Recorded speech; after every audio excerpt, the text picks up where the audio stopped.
Il-Gvern ħabbar id-dettalji dwar l-att li jirriforma l-liġi dwar l-edukazzjoni f'Malta u li mistenni jidħol fis-seħħ f'Ottubru li ġej.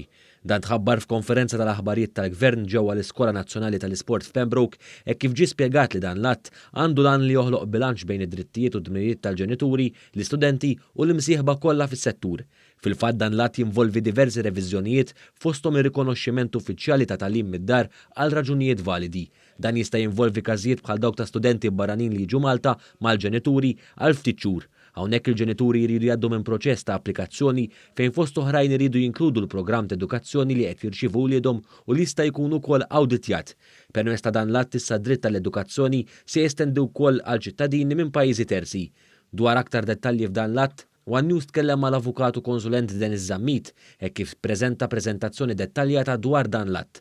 Fost oħrajn magħna spjega twaqqif ta' bord ġdid. Twaqqaf bord biex fejn ikun hemm nuqqas taqbil bejn l-awtoritajiet edukattivi u l-ġenituri fuq xi materja u deċiżjoni tal-istudent, din l-issue tista' tiġi riżolta quddiem dan il-bord. Biex bekk wieħed imbagħad ovvjament dejjem iħares lejn dak li huwa taġit tal-istudent u mhux dak li jrid il-kap tal-iskola jew dak li forsi jridu l-ġenituri. Spjegaw ukoll punt li jinvolvi dan l-att dwar il-protezzjoni tal-edukaturi hekk kif issa dan jipproteġġi wkoll kwalunkwe impjegat fl-iskejjel f'każ ta' aggressjoni. Frixnieħu wkoll mhux biss ġol binja tal-iskola, imma anke jekk inti qed tuża post bħala estensjoni tal-iskola. Biex nagħti eżempju, jekk inti mort ġo sala fejn qed tagħmel drama għaliex forsi fl-iskola tiegħek m'għandekx sala, dak il-ħin is-sala ta' fejn qed tuża hija daqs li kieku għedha l-iskola, ma l-aggressjoni ssir hemmhekk u tkun fuq kull min tkun daqs li kieku għamilta l-iskola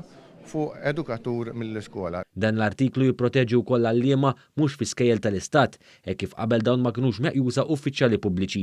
Min-naħa tagħha l-Ministru għall-Edukazzjoni Justin Caruana tenniet lan aħħari wara dan l-att li jirriforma l-liġi tal-edukazzjoni. Messaġġ importanti ħafna rridu edukazzjoni ta' kwalità fejn rridu nenfasizzaw fuq id-dritt tal-edukazzjoni, però dritt ta' ekwità fl-edukazzjoni, inklużjoni u wkoll anke dmirijiet fil-konfront ta' stakeholders differenti, però fl-aħħar mill-aħħar settur edukattiv b'saħħtu illi jagħti edukazzjoni xierqa lil kull tifel u tifla f'pajjiżna.